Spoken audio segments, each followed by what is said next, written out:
It's my birthday and I'm officially turning 30 today, the day that I'm filming this. And I am so excited to sit down and chat with you guys because I posted on my Instagram stories if you had any questions or assumptions on my 30th birthday in honor of my 30th birthday. So I'm really excited to just hop right in and share those with you. But if you are new to my channel, my name is Abby. I am the creator of Classically Abby, and here we talk about classic living and traditional values. And I would love if you would consider subscribing and hitting that notification bell. Lately, my channel has really been focusing on motherhood and homemaking, but I also talk about just cultural issues because I view the world from a classic and traditional perspective. So I'm really excited to get into today's video. I am 35 weeks pregnant with my second son, and I'm so excited to have another little boy. If you are wondering why my voice sounds a little weird, it's because I have had this lingering cough and cold for about a month now.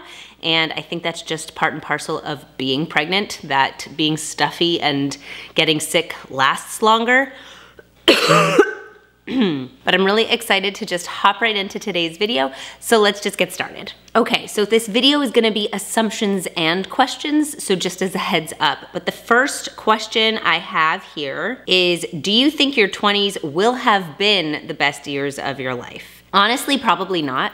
I think that my 30s will probably end up being the best years of my life because I'll get to be growing my family and living with them at home with me as they're little, and I see them getting to grow, right? My oldest son is only a year and a half, so I'm still very much in it with him as I'm entering my 30s, and I think that's gonna be a lot of fun. I wrote about this in my Substack newsletter. If you're not subscribed, it's classicallyabby.substack.com.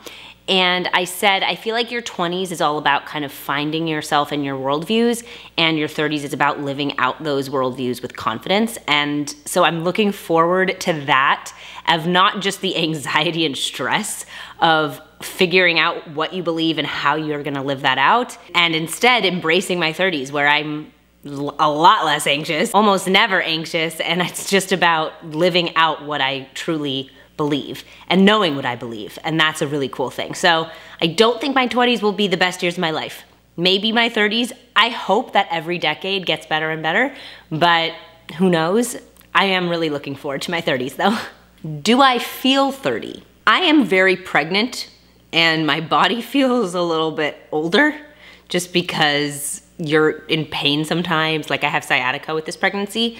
So in a way I feel 30 in the sense that I feel older, and I feel good about my life and where I'm at.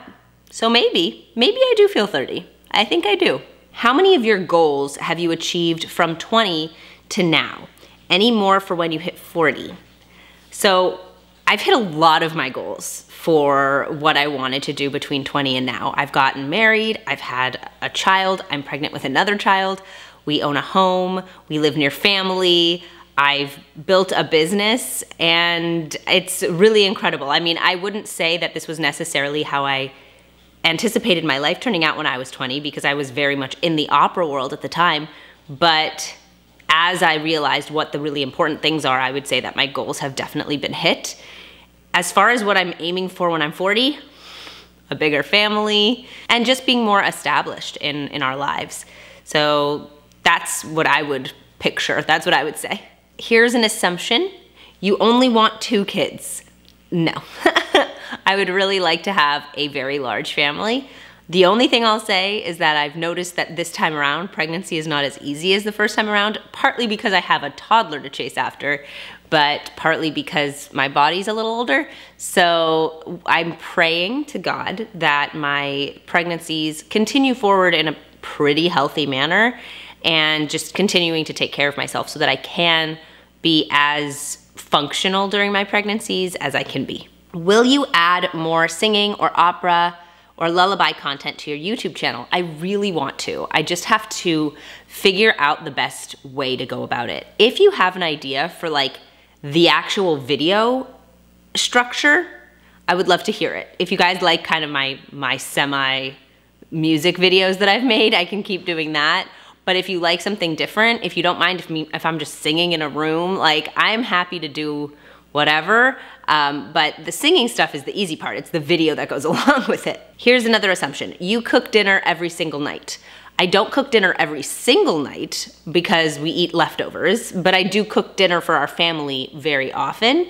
I would say we eat out once a week, maybe, because sometimes we go to brunch once a week on Sundays. So I would say that most of the time, yes, I'm cooking dinner, but a lot of the time I'll cook like 2 or 3 times a week because we'll eat leftovers for the rest of the week. Do you ever feel down or depressed? For the most part, no. Thank God. I'm really, really blessed that way. I think a lot of that is mindset and being a positive person and trying to be a positive person. Of course, if you have like a medically diagnosed depression, that's different. But for the most part, I'm really, really happy. And I think not complaining has helped with that. I talked about that in my last homemaking video, I think it was.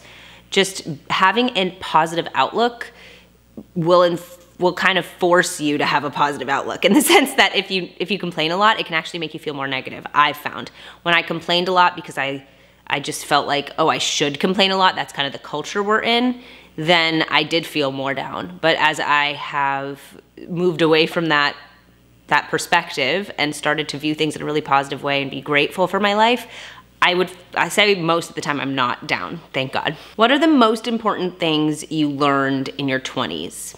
So I was definitely talking about this recently. Having children, time goes by so much more quickly. And I think that was a really big lesson for me, is in your 20s, you don't even notice time passing. Like, you'll have a milestone here and there and you'll think, oh yeah, time is passing quickly. But when you have children, it's a whole different ball game. Like, time passes insanely fast and it makes life so much more precious. So that's been a huge lesson for me and a blessing in disguise. I mean, it's hard to know that life is short, but it also means that everything is more special. So that's been a really big lesson. What's another lesson I've learned?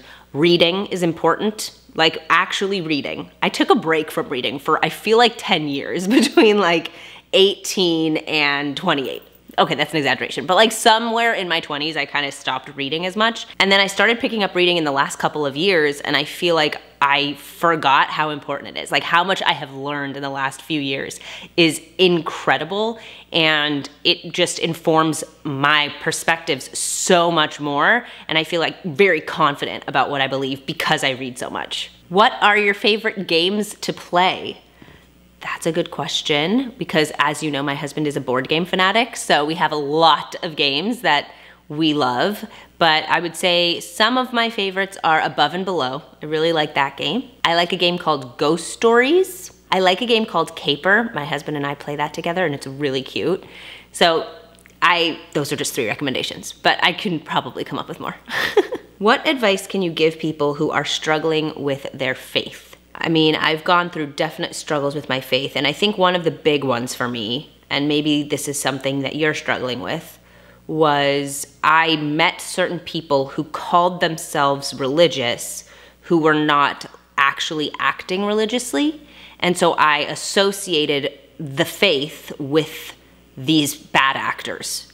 And if you are in a similar situation where maybe you have run into some people who you don't feel are representative of the religion that you believe in, but you've kind of been like, well, how could it be that they are Christian or Jewish if they're not good people? Separate the bad actors, the people who are acting in bad faith, from people who practice the faith with really good intentions, and recognize that religion doesn't always play out in people as it should.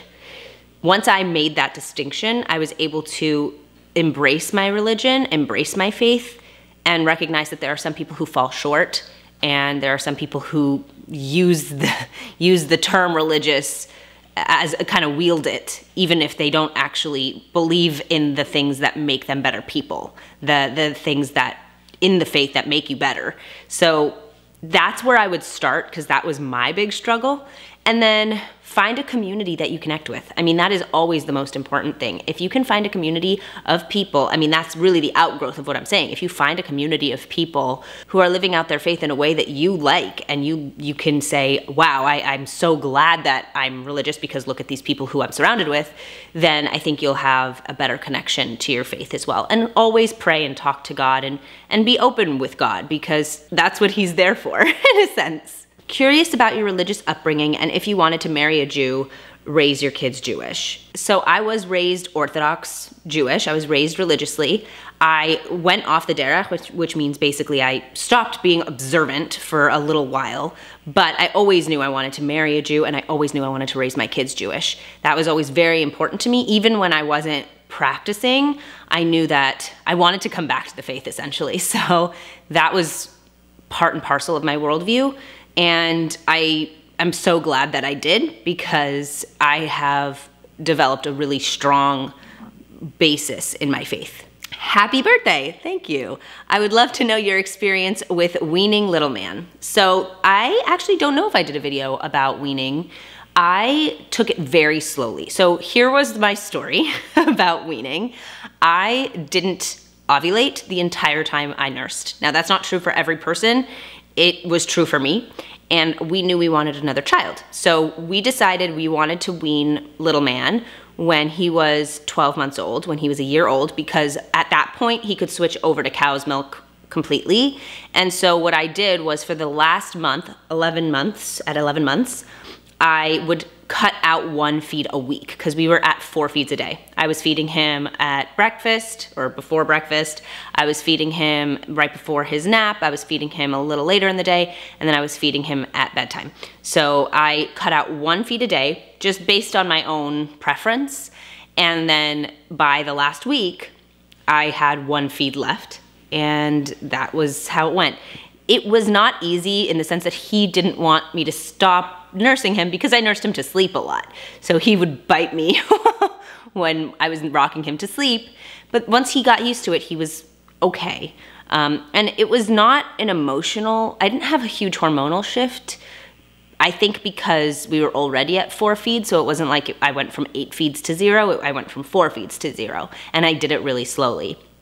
So I had a pretty good experience with it. And then I got pregnant literally the day that I stopped. So that's my weaning story. Did I go to college? I did go to college, and I got my master's, and I got my professional study certificate. Your opera journey, and do you still practice or sing? So I do still sing. I sing every day, because I sing to my son every day. And I like to sing around the house.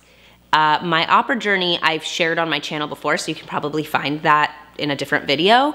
But at this point, I'm not singing professionally, because you know, I'm being a stay-at-home mom, and I'm working on YouTube. I would love to sing more, make more videos on my channel of singing, and if I get hired for a gig here and there, like, I'll do it, but for the most part, that's not my career. And I have to say, I went to go see a musical the other night, and I was anticipating that it would make me sad that I wasn't performing. To be honest, it made me so relieved. I had this thought of, like, I would have had to been in rehearsal every night for the last 2 weeks of the show, away from my son and my husband. And I was sick when I went to go see the show. If I had been sick when I was in the show, that would have been incredibly stressful. And probably I wouldn't have been able to perform. And I'm grateful I don't have to deal with that. So that was a nice realization, is that I'm not missing the lifestyle. I might miss the singing element, but the lifestyle I don't miss. I definitely assumed you were much older. Not a looks thing, just a maturity plus multiple kids thing. I'll take that as a compliment, I think. I often get that I look younger, but I seem older. I did get a few different people thinking that I am older than I am. No, but I am 30 years old. And I appreciate that. I appreciate that you think I'm mature. That's very sweet. I would hope that by the time I'm 30, I've got at least some of my life stuff figured out. Am I having a big party for my birthday? I'm doing a party. I'm excited about it. I planned it. I love planning my own parties. First of all, I like planning parties generally. I like planning parties for people, and I like planning parties for myself. I just think it's really fun. but I am excited to have a night of fun with my friends. We're just going to have some appetizers. It's gonna be kind of like cocktail attire, and then we're gonna dance to music from the 40s through the 80s. That's the goal, and it's my family, and it's our friends, and it's people from our community. So yeah, I'm really looking forward to it. Marriage tips for a newly engaged young man. Tips for being a good husband. Communicate. And I know everyone says it, and it's super annoying to hear for the 100th time, but it's true. Be a good communicator. When your wife comes to you with concerns, listen. See if you guys can work it out together. Don't shut down the conversation. I think that if you, as the man, are open to listening, and again, a woman has to be good at listening too, because some women are not, but both of you need to be good listeners and really try to tackle the problem so that you can view each other as being on the same side. That's always my advice, is that the problem is over here and the two of you are on this same side trying to tackle it. I also think that this isn't important, but it is always nice to go out of your way to do romantic gestures, in the sense that a man who does romantic gestures isn't it's not make or break for the relationship, but women really like it, and it just makes women feel really special and cherished. So if you can think about things in advance, or like for an event, meaning her birthday, you're like, oh, I want to get her something, and you think about it in advance. That's just really sweet. Or if you write her a really nice note, or if you tell her how much you love her and you've thought it out, that's really nice. Or when you're out and about, if you just randomly think, oh, I want to pick up some flowers. My husband has done that a few times, and it's just so loving.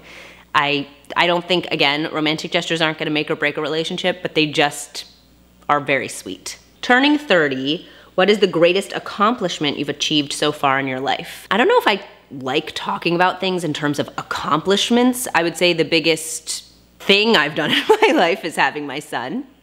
I would say that that's the best thing I've done. And the fact that I have a really strong marriage. That's a huge blessing, and one that my husband and I take really seriously. How do you handle the insane amount of haters you get? Never seen anything like it. It's pretty magical, is it not? I just ignore it, because if you're wrong, you're wrong, and if you're right, you're right, and it's pretty easy to distinguish the difference. What are the best moments from each of the 3 decades you've been alive? That could be like a whole video in and of itself. That's so crazy to think about. Decade 1 through 10. Probably going to Disneyland with my family. Like, I probably would have loved that. That probably made me really happy. Okay, so that's 1 through 10. 10 through 20, getting into USC, getting into University of Southern California. That was very exciting, because I had gotten a full scholarship, so that was really amazing. 20 to 30 would be getting married, having my son. Like 20 through 30 was the biggest time, as you might imagine, because that's like the time of your life when most major milestones start to happen, and then into your 30s. Congrats and happy birthday. What are you most proud of looking back at the past year? Figuring out my mindset towards homemaking. I'm so proud of that. I think I really struggled with the fulfilling your potential thing, and feeling like I needed to fulfill my potential outside of the home. And in the last 6 months, I've turned that around, and I'm like, I don't feel like I need to be anywhere else. Like, this is where I'm supposed to be. This is the best place I could be. And I'm really proud of myself that I dedicated myself to the time to engaging with that. And inside of that as well, reading a ton of books on parenting and trying to develop a philosophy of parenting so that I can kind of pre-parent, in the sense that I'm not parenting in the moment when I'm flustered or upset or whatever. I'm parenting kind of before it happens, and then when something happens, it doesn't take me off guard as much. Or if it does, I can immediately like go into my philosophy or go to a book and think, okay, how can I deal with this the next time it happens? I'm like very proud of those things. Here's an assumption. 10 years ago, you had a very different idea of what your life would be like today, 100%. I thought I would be a professional opera singer and doing that full time. But instead, I am at home with my children and thinking about homeschooling and being much more a devoted wife and mother. And that is the dream. Like, I'm so grateful that my life took the turn it did, that I am here. So that is today's video. That's where I'm gonna stop. Thank you guys so much for submitting so many questions and assumptions. I mean, there's a lot more, but I'm gonna call it here. And I hope you guys will subscribe and join the classic crew. I would love to have you. Thank you so much for watching. Please leave a comment down below. What have you learned as you approach whatever birthday you're coming up on? I would love to hear. Thank you so much, and I'll see you guys in my next video. Bye!